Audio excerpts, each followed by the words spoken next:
Tom Mahoon. I chair the BFA program in Visual and Critical Studies. We're very happy to be hosting this evening's event.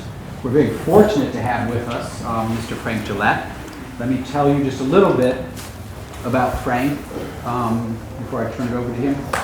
Frank was born in 1941 in Jersey City. He attended for just a couple of years Columbia University, then he dropped out. Then he spent a couple more years at Pratt Institute, and then he dropped out.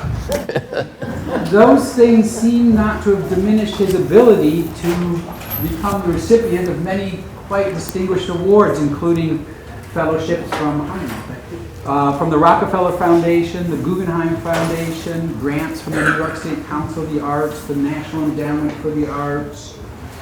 He was at the American Academy in Rome in the mid-80s. He's the author of a couple of books, one titled Between Paradigms, another titled Of Another Nature. His work has been presented at a number of solo exhibitions at places like the Everson Museum of Art in Syracuse, Contemporary Arts Museum in Houston, the Corcoran Gallery, the Howard Wise Gallery, the Castelli Gallery, the Long Beach Museum of Art, and so on and so on. I thought maybe a good introduction to Frank would be, I really enjoyed combing back through some of his older publications. So I thought, as a way of whetting your appetite for this evening's remarks, I might read some select statements to give you a sense of the range of Frank's thinking. Here, for example, is something he wrote in 1989. Visual/plastic art, on the other foot, springs from a bulging rhizome of illusion, fiction, delirium, and enchantment. Very generally speaking, it desires to draw blood from a turnip. One assumes, that was from 1989, this is a statement from 2003, one assumes a priori that the practice of art is inextricably linked with the axial core of consciousness. Further, art is the ne plus ultra of its manifestation in the world. Art is not a mere arbiter of the moment's fashion and taste. It is the functional embodiment of immanent knowledge, crucial to the maintenance of sentient existence, civilized discourse, and ecological accord. Or, from 1991, in a cultural environment where the now dominant Cartesian Newtonian axis has, by means of analogy and metaphor, reduced the physical world to clockwork and billiard balls, thank you, David Hume, is now in the shaky hands of the present digital culture. This is from 1991. At the other end of the spectrum rests the essential Freudian insight: you are who you have become, which is, of course, a simplification, but just barely. From 1989. So here is where we are, in some kind of neither land, where shit and shinola are indistinct, where the topical and the ontic meld into a blur of victim-centric interpretation, where my ism is superior to your ism, where the top dog wags its alpha tail, where all and everything is nothing but a simple gesture indicating dominance, power, and unabated absolute control. Welcome to our in-the-flesh reality.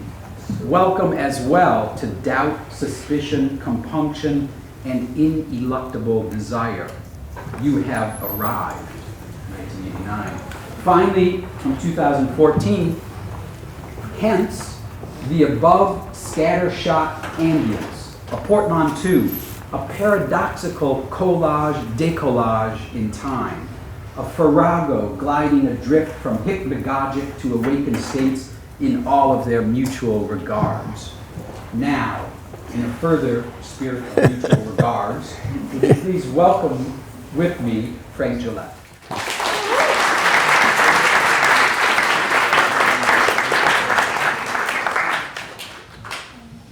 Thank you. Where do we begin after that, huh? I've forgotten half the things I've ever said, more than half. Caveats are generally appended at the conclusion of an argument. In the present case, a caveat opens the argument. To wit, What follows is not a hypothesis or even a coherently formal statement. It is instead a wandering mosaic or a twisting archipelago of hunches, probes, remarks, conjecture, and rationalizations. That's a fair warning, correct? With this in mind, we commence with a frolic from the art historian Roland Penrose. Picasso is hanging out at Kahnweiler's gallery in Paris, and a nouveau riche, boorish rookie collector arrives to meet Picasso.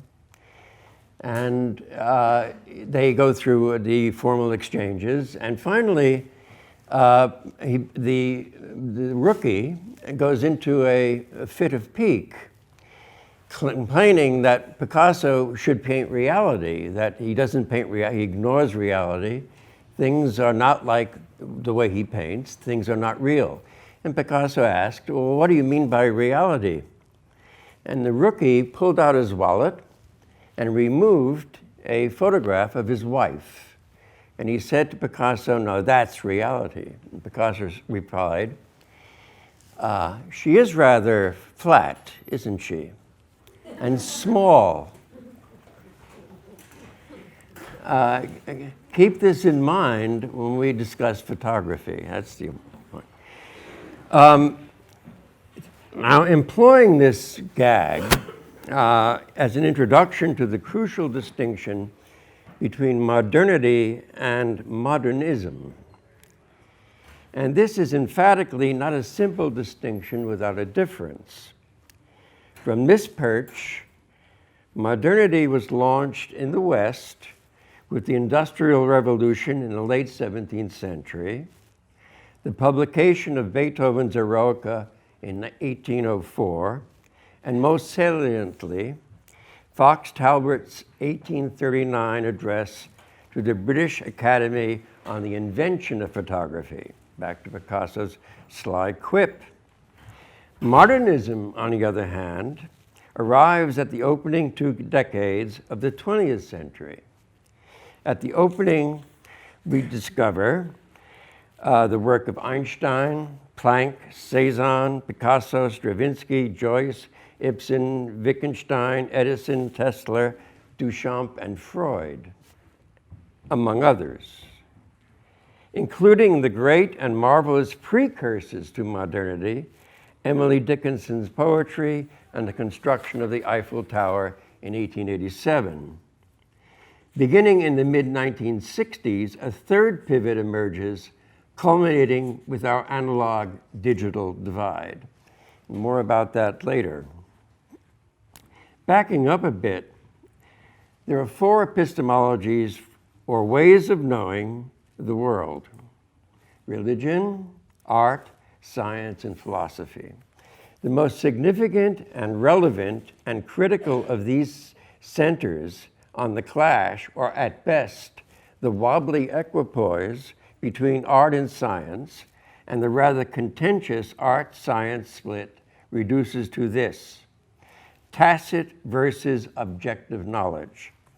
Science's positions are grounded in a sacrosanct objectivity governed by an apprehension of the sovereignty of nature, both local and cosmic.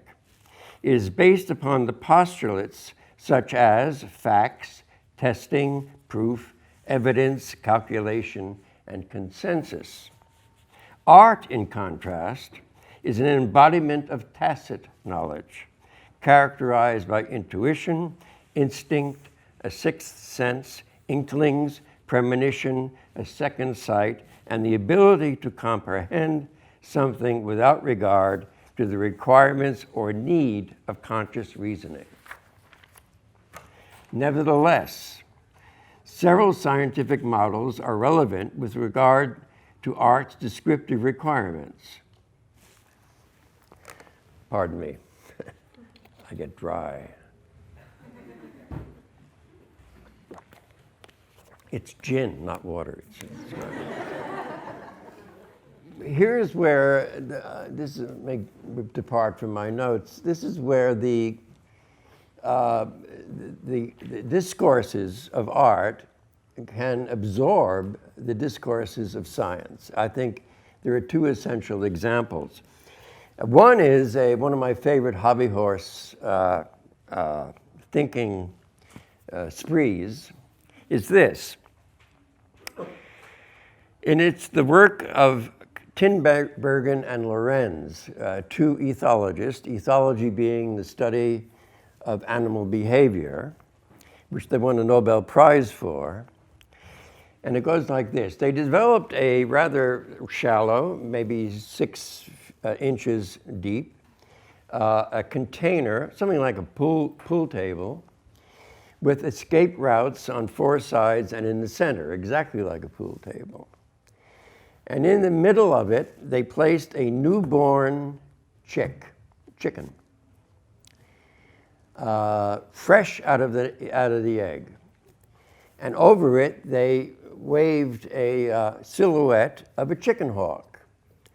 And the newborn chick, immediately ran for cover. Immediately ran. It was never personally threatened by this silhouette of a chicken hawk, but it split for the cover. Then they did the same thing again with a chicken, or rather a chick, and they put a shape in a silhouette which was nowhere near like a chicken hawk, and the chick just wandered around, no problem.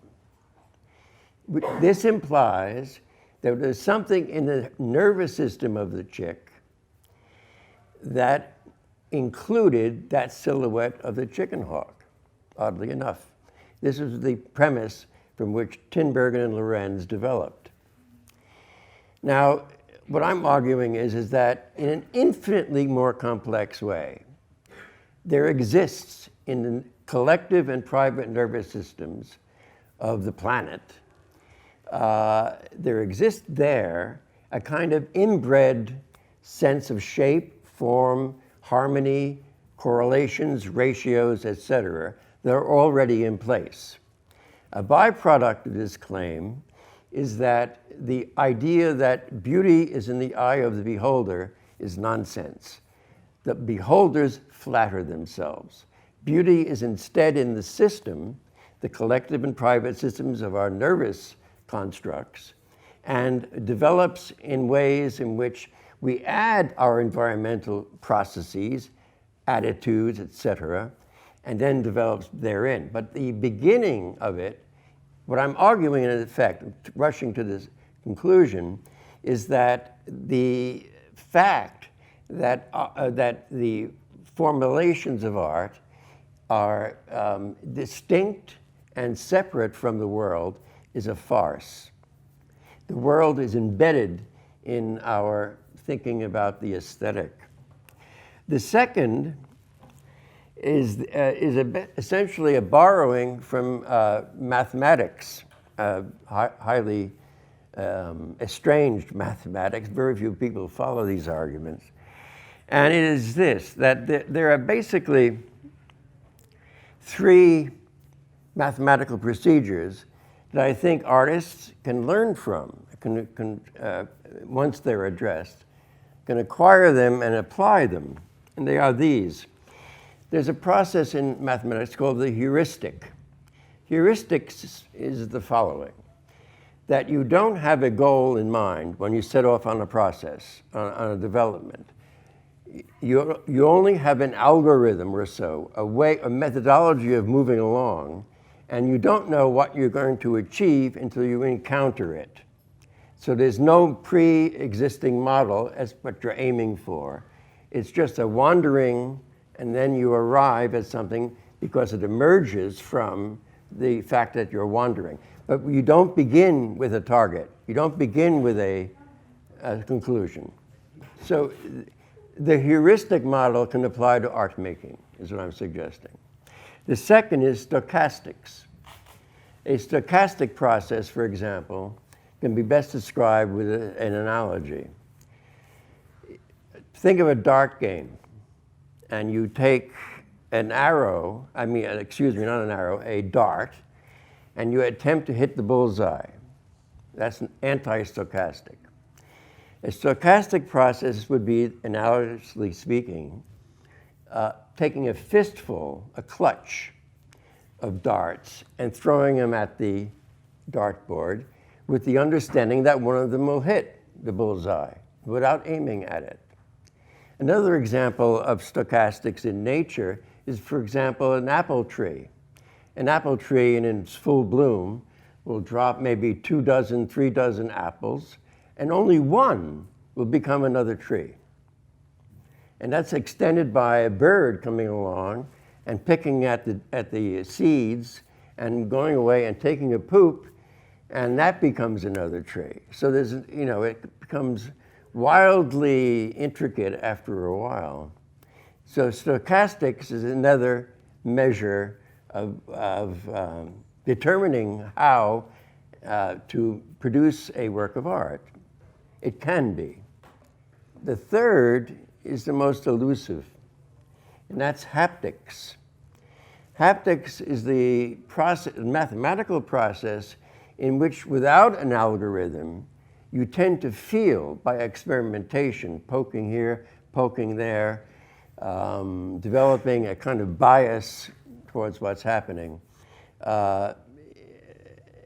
and finally achieving something akin to a solution. A good example of hapsis, for example, would be a blind person in a dark room with a person of sight. Who gets out of the room first? The blind one, of course. And that's an example of feeling your way. It's an analogy towards about feeling your way towards a solution. Enough of science for the moment. Now consider Martin Buber's I-thou versus the I-it correlation and description between, say, one and nature.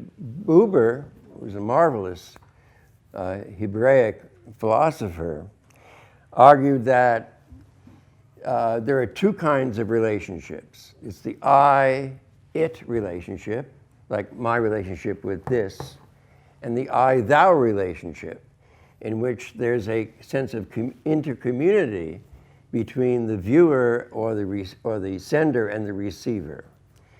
And he, by implication, his argument is that we've reduced ourselves to an I-it relationship, excluding the sense of thou. Now, while this culture regards nature with a near exclusive I-it relationship, our prehistoric brethren respond to, say, a lush glade or a ravishing interwoven grove with awe. Such Paleolithic hunter-gatherers were enchanted by and ubulant over its radiance, rendering it sacred and preserving its revered status. Now that's an I-thou relationship. Meanwhile, our contemporaries pass a similar glade or grove and decide how to privatize it, where to put the condos, the golf course, the shopping mall, and how best to market the resulting timber from the clear cutting.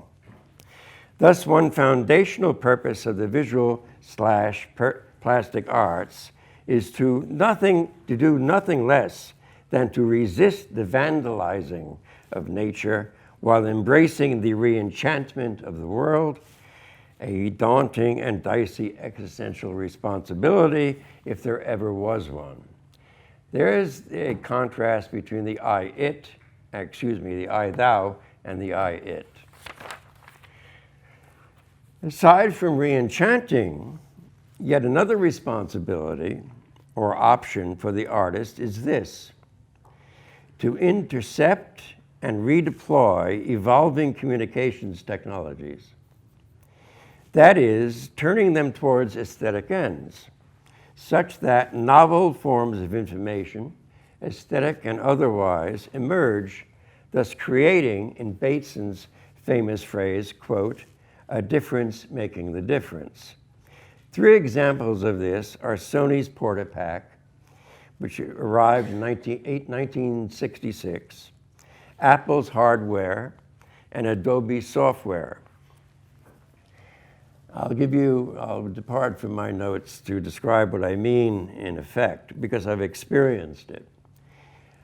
When Sony developed a portable television system in 1966 and marketed it, it didn't have artists in mind. It didn't make this system of decentralized portable television for artists. It made it for advertising. It made it for people who wanted to record board meetings.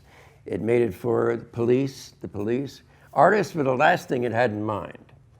But it was intercepted by artists and then converted into an aesthetic process. The same thing applies with computers, particularly the software in Adobe software, for example, Photoshop, Illustrator, and so on. Final Cut Pro is another one. They were not designed for use by artists, for the implementation by artists. They were done for basically architectural designers and other kind of technicians and engineers. But they were intercepted by artists, and hence you have basically digitally developed and produced works of art which come from the computer.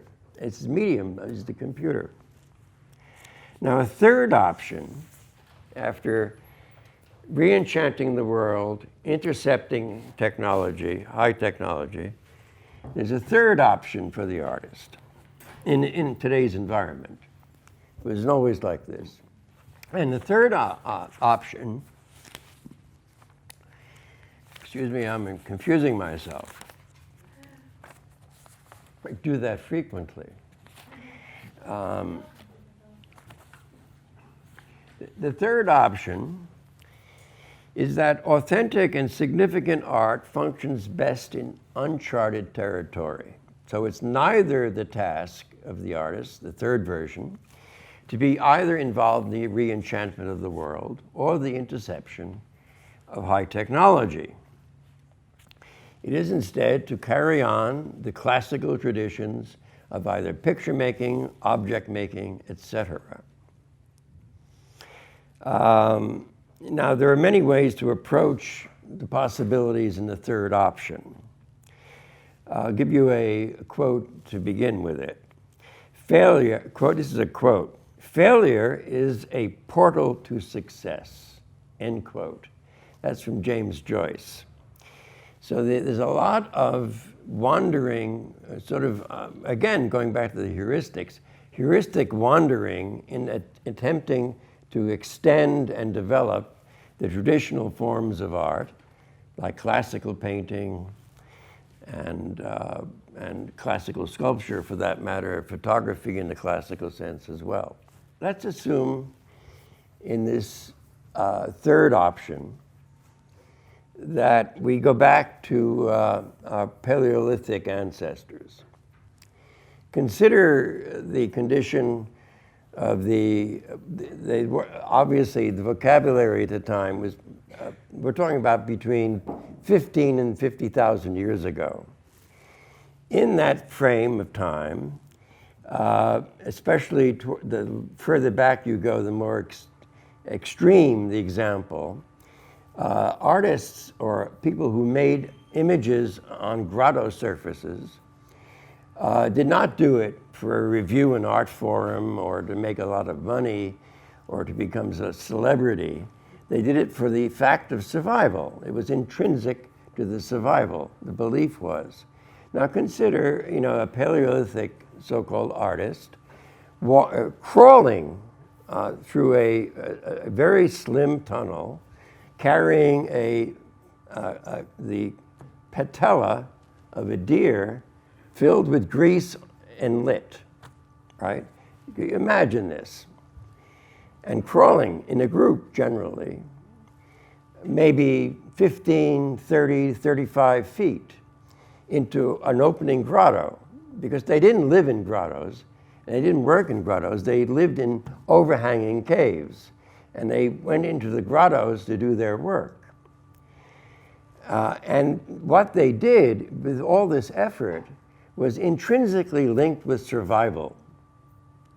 The idea being, according to Louis-Gourhan, who was the great scholar on this subject, was that if they could capture an image of the animal in which they were hunting, they would be more successful or have the success in the hunt. So there was a magical connection between making an image and surviving, physically surviving. That connection has been broken and lost, back to Buber's thou and it issue. Clearly, the Paleolithic artist had an I-thou relationship, not an I-it relationship. It's basically all about a kind of pulse-quickening perception and cognitive force. That when artistic, or the work of artists, a better term, was connected infinitely more intimately with survival, its meaning was effulgent. It was necessary. It had the force of necessity behind it. Whereas once you get into the I-it relationship, even art is succumbing to a kind of withdrawal from that initial magical connection between making art of any sort and surviving.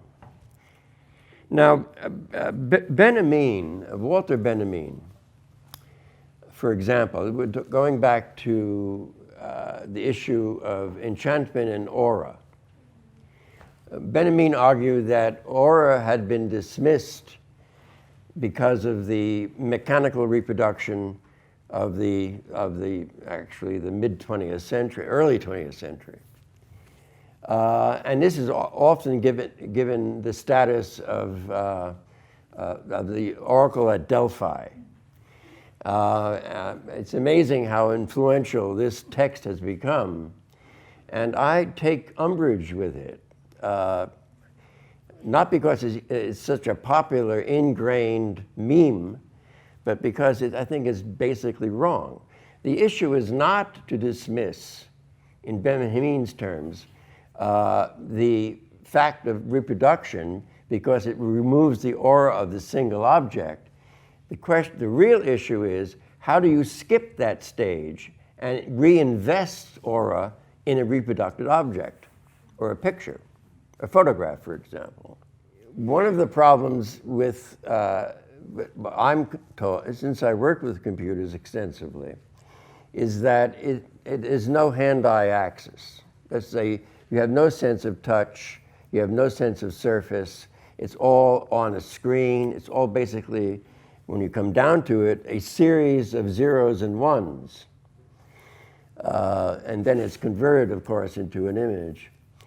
But so the question becomes, how do you invest a highly digitalized medium with the same value as the hand-eye axis, or a sense of touch being an example of the hand-eye axis? It's not Benjamin's complaint that is interesting, it's what he avoided. But on the other hand, he arrived early in the game, in this digital game. He wasn't, in fact, he died of suicide in about 1943? 1940, thank you. So the issue is, how do you invest aura in mechanical means?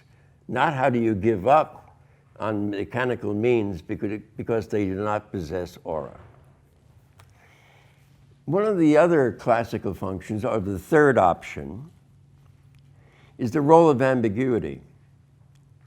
Now, in your love life, you don't want ambiguity. In your financial life, you don't want ambiguity. In your health assessments, you don't want ambiguity.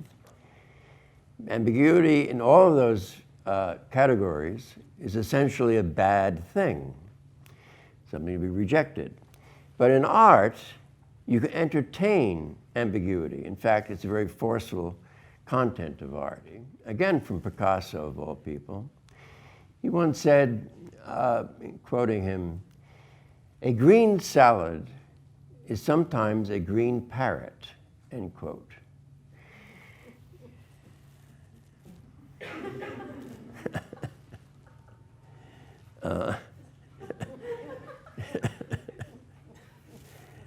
It's not that funny. One of the key central offshoots of Benjamin's argument is the role of photography. In that a photograph can be infinitely reproduced and therefore is without, the enticements of aura. Aura is nothing but kind of a ghostly presence in some cultures, but it exists in the West as a concept which is the equivalent in the 1950s and early 60s, for example, when I was a young puppy. I was actually once one, yes. No, I'm an old dog now. I'm not a puppy. There was a lot of talk. I mean, this is a sidebar now.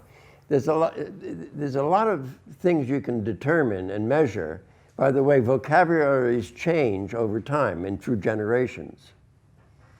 The way we talk about art now, in general, I'm not talking about specifics, in general, is extremely different from the way we talked about it in the late 50s and early 60s. In the late 50s and early 60s, for example, the idea of presence was the equal of aura. That a thing no one talks about presence anymore. Not that I've noticed anyway. Perhaps there's an exception here. Does anyone here talk about presence anymore? Ah, there you go. I see. That's because you're an old dog too. There you go.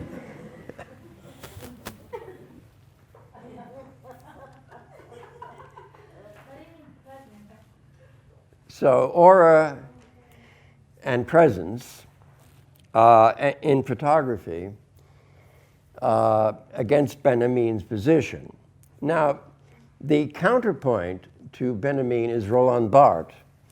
Barthes, on his essay on photography, the wonderful Roland Barthes, by the way, argues that a sloppy, offhand, simple, pedestrian snapshot of Napoleon would tell us more about Napoleon than all of the great paintings and portraits of Napoleon.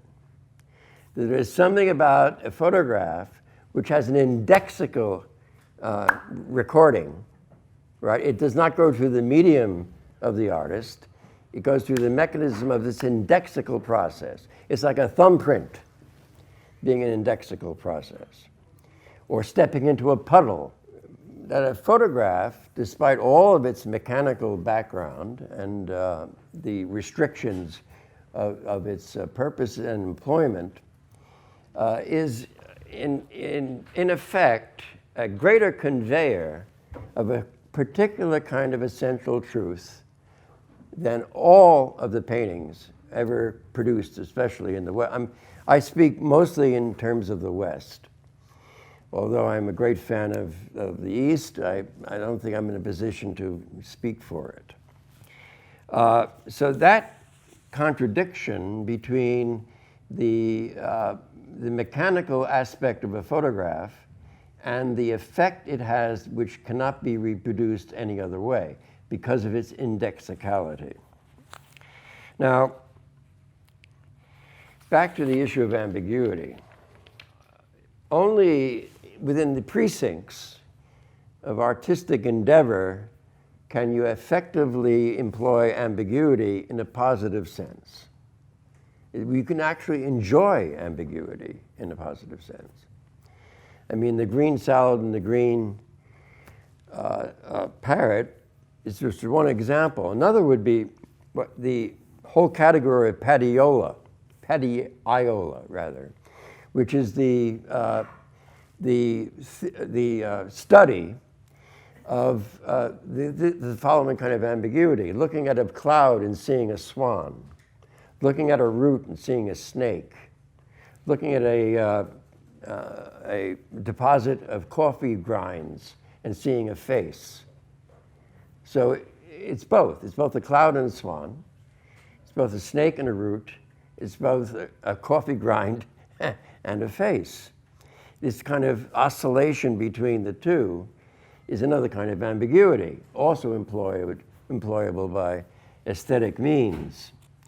Another example would be Wittgenstein, the great Wittgenstein, produced a diagram. It's called the duck-rabbit oscillation. Are we all familiar with it? In which that's another manifestation of ambiguity.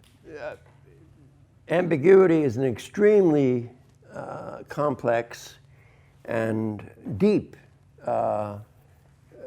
set of associations and relationships in the human mind. The human mind, which is, I think, all of us possess, this gelatinous pile of mess in your cranium. Well, by the way, that's not really where your mind is at. The Greeks believed it was in your heart and so on. This represents, in other words, cutting to the quick, perhaps several quicks at the same time, is that it matters to us that we engage ambiguity because of its pleasure and not avoid it because of its confusion. It produces confusion. For example, you don't want to go to a physician and give you an ambiguous answer, either one way or the other. It's for another kind of ambiguity is the following, and I mean this as an aside. Should not be taken seriously, that is to say. When we pray, it's called talking to God, right? When God talks to us, it's called schizophrenia.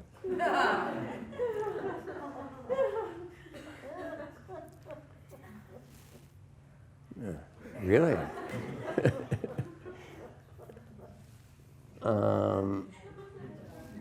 Now there's a slice of ambiguity for you.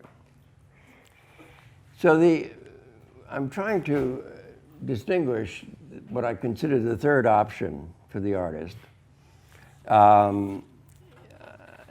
in its responsibilities, in a way. All three, I think these are three domains, in other words, and all three deserve a kind of separate evaluation and understanding. Now, there's a distinction in this issue of ambiguity and pleasure, and that's between the random and the arbitrary. The random process is not an arbitrary one. An arbitrary process or occasion is not a random one. And one of the issues in the third option is the one of which, how do you harvest randomness? How do you harvest chance? There's the wonderful work of Jacques Monod, Chance and Necessity, in which he argues basically that all of life's processes are dependent upon chance and necessity, the combination of chance and necessity. This, of course, is a kind of twisted variation on the Darwinian proposition of random mutation because of optimal circumstances of survival. It's all about chance and randomness.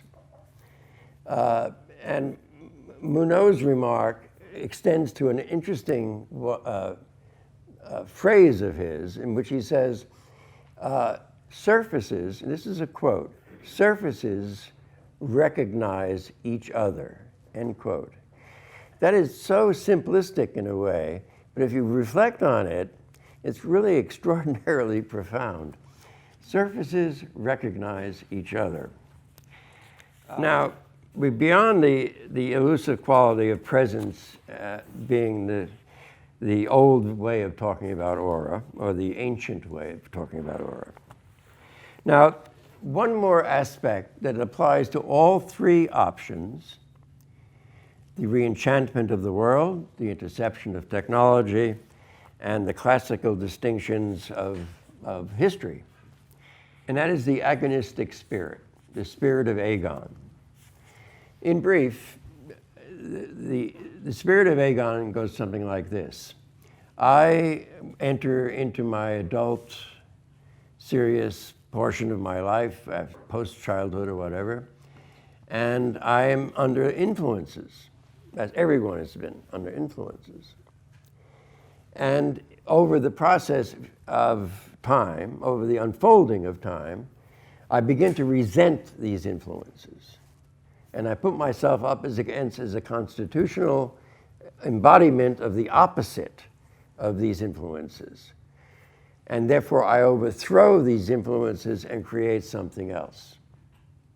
A good example of this, again, is the relationship between Cezanne and Picasso. Picasso was deeply influenced by Cezanne, and through the agonistic drive, separated himself, and hence you have the blossoming of Cubism. How do you evolve from that resistance to the influence that basically you drag with you into your professional life? How do you both acknowledge the influence, and how do you overcome it?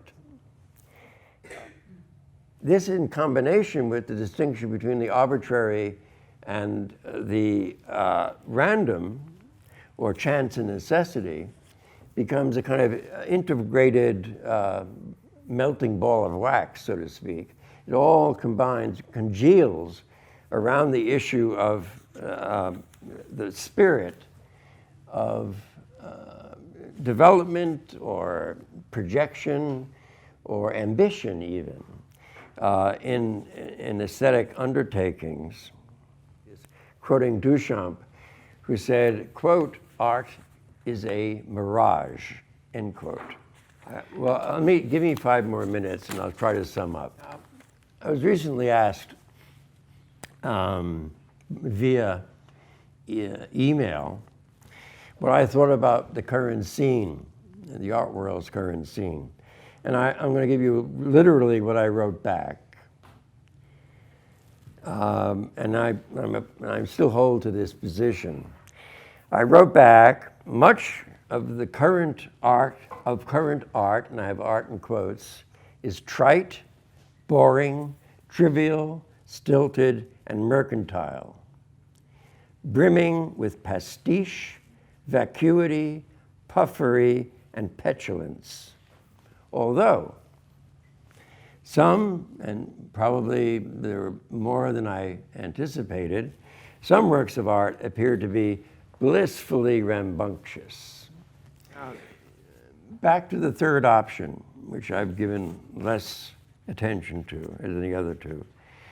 Art is, basically, in the third option, art develops novel exploratory acts and processes, seeking out elegant systemic patterns which connect in original ways and means. That means the components of what anyone works with, both the explicit ones and the implicit ones. For example, in the case of a painter, the explicit ones would be the pigment, the brushes, the palette knife, the surface. And the implicit ones is how do you interact with these explicit ones. So you take an explicit entity and you mix it up or do something, apply to it, and it becomes an implicit phenomenon. Now, that's what I mean by developing exploratory processes and seeking out elegant systemic patterns which in fact connect. All right. It was so orderly when I did all of this afternoon, and now it's become a kind of, nest of whatever. All right, finally, and we skipped over a few parts I missed because of my lateness. Finally, and in sum, art is the chief agency for re-enchanting the world. And it is charged with carrying out this responsibility with poise, precision, and audacity. However, time is very short. Ecocidal policies have delivered us to the brink of ecological collapse. While a thin and delicate membrane separates civilization from anarchic savagery. And that very membrane is being breached, is being compromised. A great 6th century Taoist adage comes to mind, quote, "To know and not to act is not to know," end quote. Thus, action is predicated on knowing, while art is a distinct way of knowing. Hence, art's potential for instigating action under the aegis of survival. Thank you very much.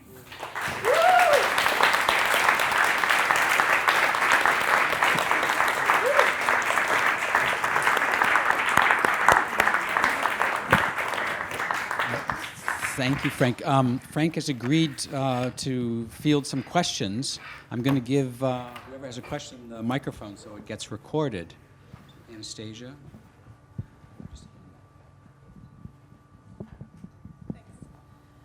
Hi. So I was just wondering, you mentioned how most of art is... I can't hear you. I'm sorry. I was wondering, you mentioned how most of art is trite or boring, Current. etc. Current, yeah. Yeah. So, and some of it is rambunctious. So, do you think there's always been that system, or it's new? No, I think over the last 50 or so years, I'm being a little, maybe make that 40, art has become increasingly mercantile. It's basically a business. And from my generation's point of view, art is a way of life, not a small business. And that mercantilization has rendered things as they are, and which I'm pessimistic about. Next, anyone else? Okay, Robert. I haven't changed? You still have charm, wit, intelligence, and good looks. I don't know about the good looks. Frank, you know how I know that? How? Because I have the same qualities. All right, go for it. Frank, a question. As far as I know, Benjamin did not attribute the aura to anything in particular, and I'm wondering if you would consider the aura either something given or something assigned, number one. Number two is, do you feel the retrieval of the thou is very close, in fact, to the retrieval of the aura? Good point. I'll take the first part first. I think it's both. We're going to cut the baby in half. It is both assigned and intrinsic. And this is hard to prove. This is just a hunch. It's hard to prove. And the second is a far more interesting connection between the I-thou relationship and aura. And I would say they're intimately interconnected, yes. You would agree? I would. Okay. I have a follow-up on that. You have a quarrel with me? Follow-up. Oh, I So I thought you made a really good case about positing the Barth idea about the photograph and its what I would call iconic power, let alone the information that it can give, versus what you talked about in terms of Benjamin and the whole idea about the aura. But what about now? Because both of those things have in their stillness of their iconic power, we could attribute, let's say, a new idea of aura to that photograph. But what about now with the digital? Is there an aura to the ephemeral, virtual, cyber, infinite moving image that we can't hold on to? Or is aura over? I would argue in response is that there's probably a slow re-emergence of aura in a new set of parameters. That is, say, aura itself will go through a transition. It's no longer looking at a religious icon, which is the origin of aura, by the way.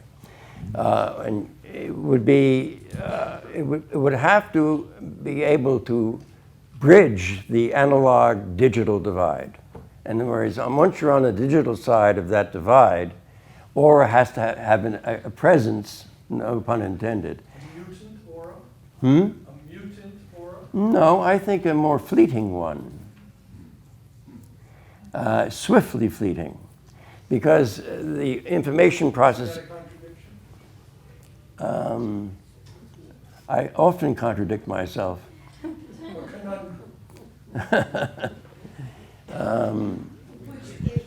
Which one should take? Wait a sec. What was that? Well, I was going to say one thing in relationship to this discussion, but then I had a question. But if we think about how most art that has been produced was not by single artists, so to speak, but by practitioners, craftspeople, repeating and repeating and repeating, sometimes the same image over and over and over. In that way, it was reproduced over and over and over. It's just not mechanically, but there was an infinite amount of, and also Well, there were just templates. repetition of the same thing. There were Yeah. templates. And so, but I was going to ask you to talk a little bit more about how the difference between scientific endeavor and the word invention, which is used in science, I'm inventing something, and the same word is used when artists of our generation, the older generation, produce something that we consider to be unique. We say we've invented something, and the whole idea was to push something a little bit, to not repeat, to push something a little bit more Originality originality. is a measure of merit. Yeah, and I do think this kind of bifurcation between science and art is, I'd love to see it begin to circle back on itself a little bit, or to try to understand what the actual, because you know, scientists and artists think in very similar ways, at least initially. They get involved in things that other people take for granted. Like, why do we breathe?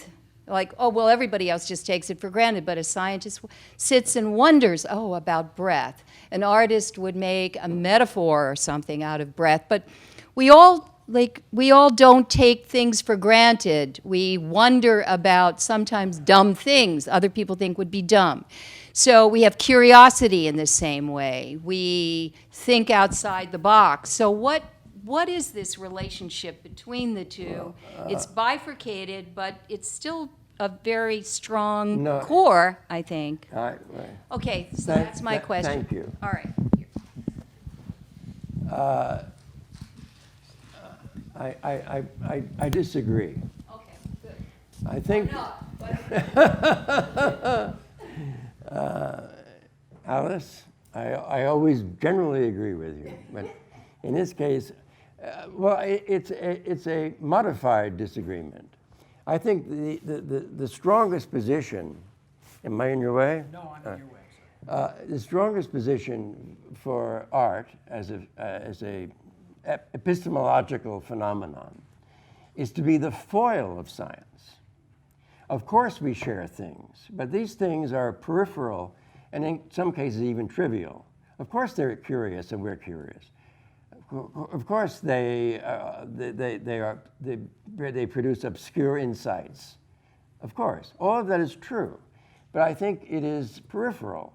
The real issue is producing a tacit knowledge as opposed to an objective one, in quotes. Now, people like Polanyi, for example, Michel Polanyi, the great Hungarian philosopher, argued that even science, though he would disagree with me now I'm taking him on as well. You're in good company, by the way. He would argue that even science is value-laden. And art is intrinsically value-laden, whereas science attempts to be non-value-laden. So, but there's another philosopher of science, Paul Feyerabend, who basically says the same thing. So there are dissenters from this point of view. Thomas Kuhn as well. Well, Kuhn is another story. Kuhn and Feyerabend are pretty close. Feyerabend's more radical than Kuhn. That's why he's less popular. Feyerabend basically argues that science is essentially a political game. It's like who got the money, who has the connections. Those hypotheses will be forwarded. People who have the real hypotheses will be buried because of the lack of connection, money, influence, long life, and so on. I'll give you a great example. I've always been fascinated by this one.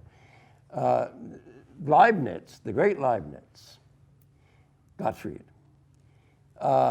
sent to Newton in Britain at the time, at the British Academy, where Isaac Newton was chief bottle washer, and he sent his papers on the invention, the creation of differential equations. When Newton got the package in the mail or by courier, he looked at it, was astonished, and buried it.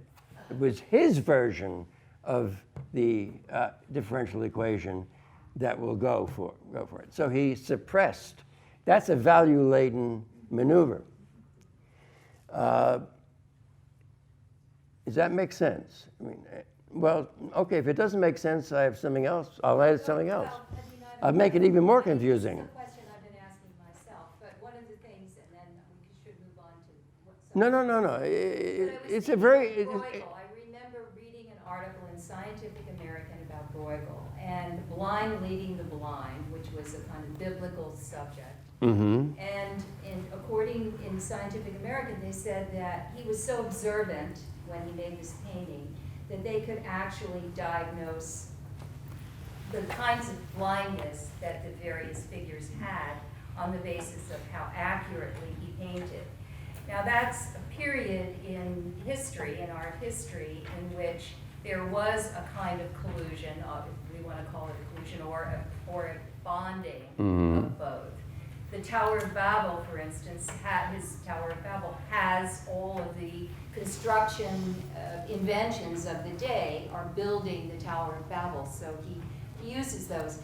Now, it's just, in my mind, it's a kind of a wonderful period in which there was more or less a coming together, or as opposed to a splitting apart of knowledge.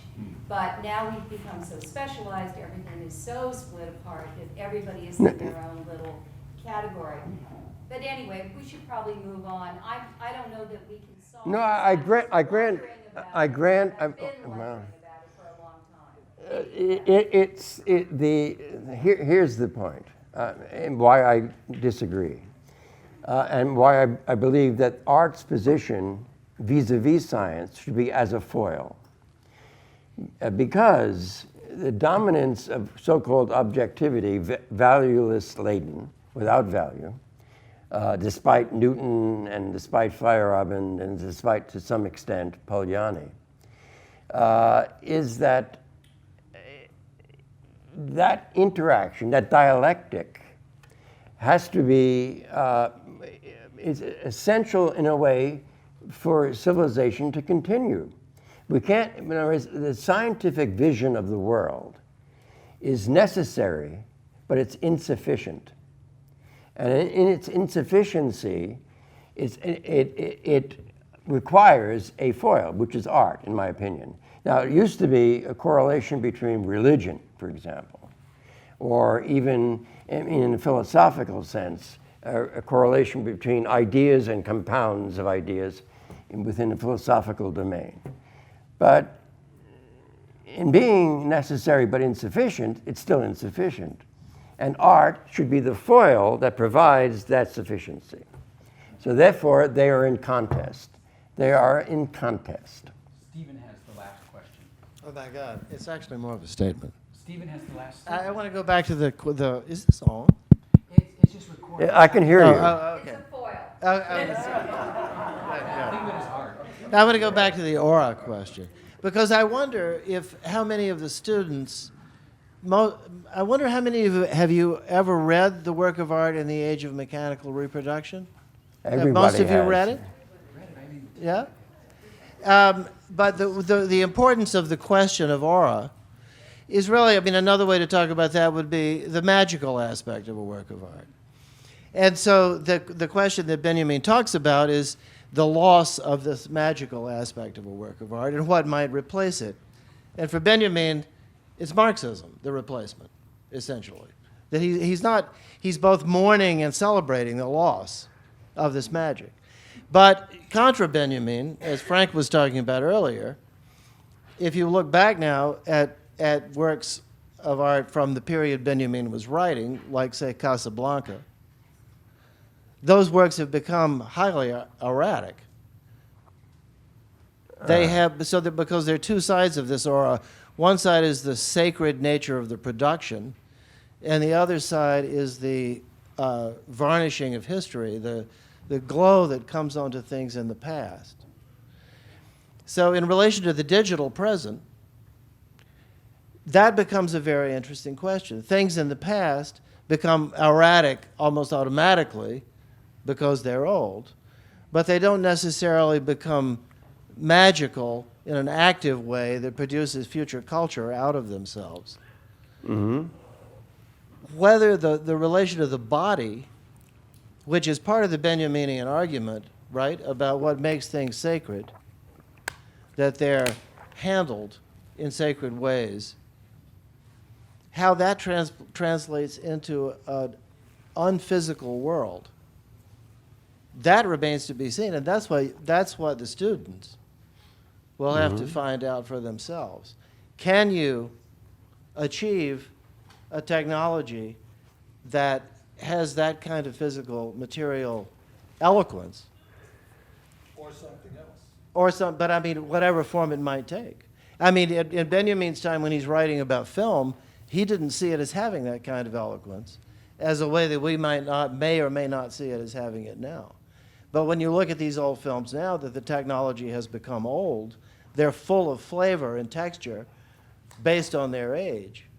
So for me, it's impossible to separate the question of aura from my distance from Casablanca, which is not very far, and my distance from the present, which in some ways is much farther. That's a nice place to end. The distance from the present is way too far. Okay. Thank you, Frank Gillette.